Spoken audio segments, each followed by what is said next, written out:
resultado do jogo. Acho que o Morumbi é uma vantagem. O Morumbi, o São Paulo tem sido muito forte dentro da sua casa neste ano, diferente do ano passado. E a dupla de ataque, de novo, embora o Luciano não tenha voltado bem, acho que tem muita qualidade ali da frente, do meio campo para frente. Gabriel Sara, Igor Gomes, Luciano Brenner. Vai fazer falta o Reinaldo. 40% dos gols do São Paulo saem pelo lado esquerdo. Faz falta. Vai ser um jogo muito igual, mas eu acho que tem uma vantagem um pouco para o São Paulo. O São Paulo não tem o Reinaldo e o Grêmio também não tem o Pablo, que não é titular nesse momento. E o Grêmio vai ser em 2 titulares para o jogo. E sobre eles eu acho que vale uma reflexão. Você imagina em Porto Alegre, André? Você imagina em Porto Alegre o pessoal vendo isso? Mas esses caras são bairristas, esses caras são clubistas. Tô achando isso de vocês aqui do Rio de Janeiro mesmo. Bando de bairrista, clubista. Exatamente. E 2 jogadores que vestem a faixa de capitão. O Jeromel e o Maicon. O Maicon já não pôde jogar na ida. E o Jeromel sentiu, naquele chute que ele dá de longe, né, para fora no primeiro tempo, ele sentiu já uma lesão e não vai jogar o jogo da volta. Cara, o Maicon, acho que ninguém é louco de discutir a competência do Maicon como jogador de meio campo do Grêmio, né? Tudo aquilo que ele já fez, tudo aquilo que ele já jogou. Mas de um ano para cá, se a gente for lembrar dos grandes jogos do Grêmio, nos jogos importantes do Grêmio, contra o Flamengo ano passado, a semifinal da Libertadores, o Maicon estava muito mal. Por causa de lesão mesmo. E esse ano também não é um grande ano do Maicon. Ele não consegue ter uma sequência. Quando ele está bem, ele joga muito. Mas é difícil ver o Maicon ter uma sequência, já desde o ano passado. Como é que você avalia estas 2 ausências pelo lado gremista, Petkovic? Acho que nesse momento o Jeromel faz muito mais falta que Maicon. Que esse meio-campo do Grêmio tá jogando já faz um tempo sem Maicon, está dando conta do recado. Então está entrosado, já tem bagagem acumulada. E aí acho que o Jeromel, num jogo onde você joga pelo empate, a experiência dele conta muito mais. Eu concordo com você totalmente. Concordo com você totalmente. Mas, assim, é ruim quando você vê um jogador que já entregou tudo que o Maicon entregou, chegar nessa fase da carreira com dificuldade física de entrar em campo. Assim, é ruim, é triste ver. Mas eu acho que o Grêmio já tem que começar a pensar no futuro sem o Maicon, cara. Pelo menos... Já tá pensando.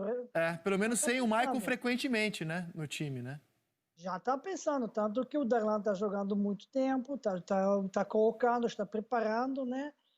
Mas com certeza acho que seria muito melhor se o Maicon pudesse jogar, se tivesse condições, né? Mas infelizmente não tem.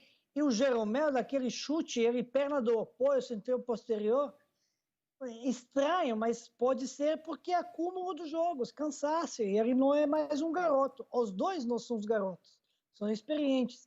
Mas o calendário é muito puxado, gente, muito puxado mesmo. E o tempo do preparo, nada adequado. Olha só, eu acho que o Grêmio cometeu um erro e até mudou a diretoria de futebol no meio do caminho. Acho que o Grêmio teve um erro de mercado no começo do ano e ele sofreu por causa disso. Se você for buscar o time do começo do ano, chegou a ter 7, eventualmente 8 jogadores acima de 30 anos.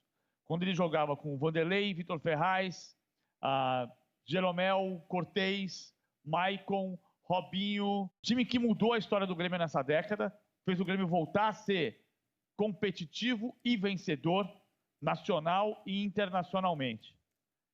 Vai ter o Kahneman. O Kahneman está abaixo de 30 anos. O Grêmio teve uma reforma no meio do caminho, um pouco forçada por lesões, como do Jeromel e do Maicon. Mas amanhã a tendência é ter 3 jogadores acima de 30 anos. São o Vanderlei, o Vitor Ferraz e o Diego Souza. Os 3. Se você tivesse projetado isso de uma maneira de fazer uma junção, um equilíbrio maior entre jovens e experientes no começo do ano, talvez o Grêmio tivesse chegado mais preparado para olhar para uma defesa que vai ter Rodrigues, para o meio-campo que vai ter Darlan. O Darlan está pronto. O Darlan é muito bom jogador. O Darlan pode fazer uma partida exuberante amanhã e ser dono do jogo. Mas o processo do Grêmio nesse ano, ele foi um pouco tumultuado, quebrado.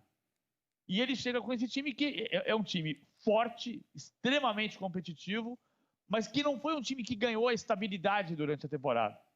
Com o São Paulo aconteceu, o São Paulo está leve. O São Paulo ganhou essa estabilidade de uma maneira até surpreendente, à medida em que o Fernando Diniz foi conseguindo dar confiança para jogadores que pareceram improváveis. Muita gente não confiava no Sara, no Luan, no Brenner, e você tem um time hoje que o torcedor do São Paulo sabe de memória. É muito bom saber o time de memória. O time do Grêmio de amanhã, a gente não tem certeza absoluta de como será. Vocês deram um cartaz pro Darlan, ele tem 22 anos, está começando a sua vida no Grêmio, né? Eu só vou opinar aqui antes de passar a bola pro Rafael de Vério, que está em Porto Alegre, e contou aqui para a produção que achou o Serete super bairrista e clubista, viu, Serete? Porque eu acho que sem o Maicon, o Matheus Henrique também cai, cara, é uma impressão que eu tenho. O Rafael de Vério, bem-vindo à Seleção. Eu tava aqui com um monte de clubista, bairrista. Que bom ouvir uma voz gaúcha aqui no programa. Quero saber onde é essa praia aí, ó. Essa praia tem muita gente, hein? Tem muita gente, aglomeração não pode, hein? Não, isso é só um retrato do passado, Sereto. De um passado que a gente vai voltar a ter. Em algum momento a gente vai ter a vacina e vai voltar a ter a Praia do Cassino, assim como nesse quadro da Vanessa Papaléu, que é uma artista de Rio Grande, pintou a Praia do Cassino no Litoral Sul. E é muito bonito, eu gosto bastante desse quadro, gosto bastante dessa praia também, e mal vejo a hora de a gente poder botar um guarda-sol quase do lado do outro, como a gente tem nesse quadro, tá? Mas sobre bairrismo, Rizek, aqui não tem bairrismo nenhum, tia. Sem dúvida.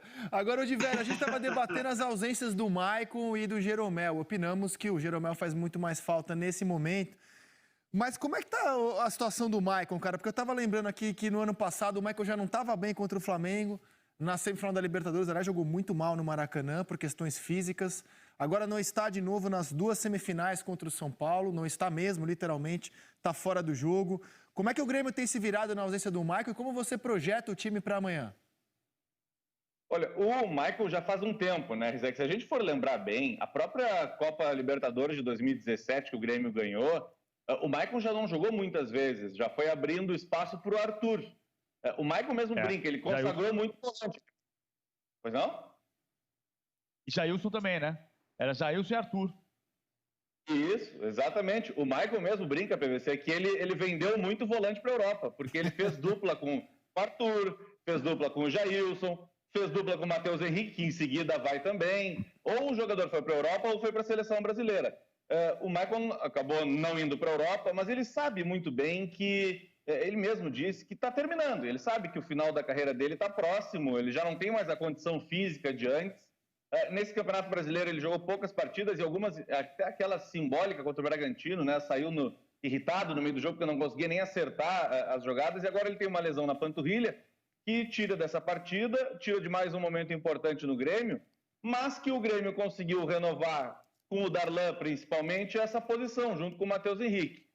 Um de vocês, foi o Rizek, né? Falou há pouco que o Matheus Henrique cresce com o Maicon em campo. Eu concordo com isso. Acho que às vezes Darlan e Matheus Henrique, por mais que sejam jovens, mas joguem no Grêmio já há algum tempo, falta uma experiência. Por isso, eu tô com uma pulguinha atrás da orelha um tempinho já de que o Tassiano vai aparecer nesse meio campo do Grêmio aí de novo. Olha, acabei te interrompendo, Pet, quando você ia falar algo aqui. Perdão.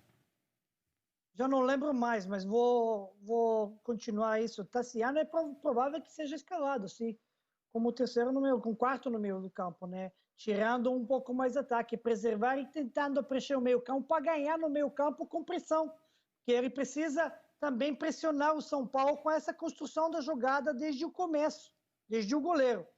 Então, pode fazer isso com o atacante, sim, mas no meio campo precisa ter os jogadores. Então, talvez pinta o Tassiano mesmo, né? E Pinhar dentro do meio campo. Vamos ver o que vai fazer. Foi mal, Pet. Então, eu assumo daqui.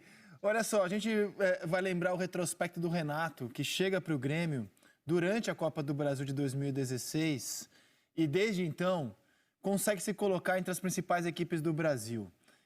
Vejam, em 2016 ele não disputou o estadual, não disputou a Libertadores, foi campeão da Copa do Brasil, assumiu o time no jogo da volta contra o Atlético Paranaense, seguiu na campanha e levantou o caneco. Foi o 9º colocado do Campeonato Brasileiro, mas ele chegou na 27ª rodada.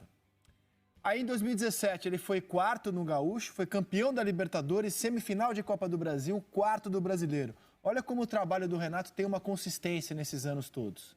Campeão estadual em 2018, semifinalista da Libertadores em 2018, quartas da Copa do Brasil, quarto do Brasileiro. Ele vai repetir exatamente esse retrospecto em 2019. Tudo bem que a semifinal apanhou de 5 do Flamengo, mas era a semifinal. Em 2020, ele tem o campeonato estadual, a Libertadores já não foi tão legal, caiu nas quartas, é a primeira vez que ele não chega na semifinal, né? E na Copa do Brasil, por enquanto, ele está na semifinal.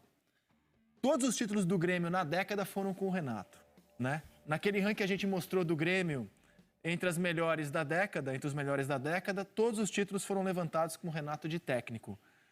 Uma Libertadores, uma Copa do Brasil, 3 estaduais. E ainda tem a Recopa Sul-Americana, que a gente não contou para o nosso ranking. Mas eu te pergunto, de velho... Vice-brasileiro 13. E vice-brasileiro que não conta para o ranking. Em 13, com o Renato. Depois o Renato voltou, mas a última vez que o Grêmio tinha sido competitivo nacionalmente era com o Renato em 2013, quando foi vice-campeão. Então, assim, a história do Renato, ela fala por si, né? Ele não precisa que ninguém o defenda no Grêmio. Agora eu te pergunto, de velho, esse é um ano sem Libertadores, Campeonato Brasileiro, o Grêmio, nesse momento, está um pouco distante. Um pouco não, o Grêmio não vai ser campeão brasileiro. Você vê o Renato vai ser campeão brasileiro, o Grêmio, Pet? Só porque eu falei que esse de 2009 do Flamengo, o Pet não perdoa. Matematicamente tem chance. Tem chance matematicamente. Tem chance. E tem um jogo... Eu conheço um jogador... Tem. Eu conheço um jogador...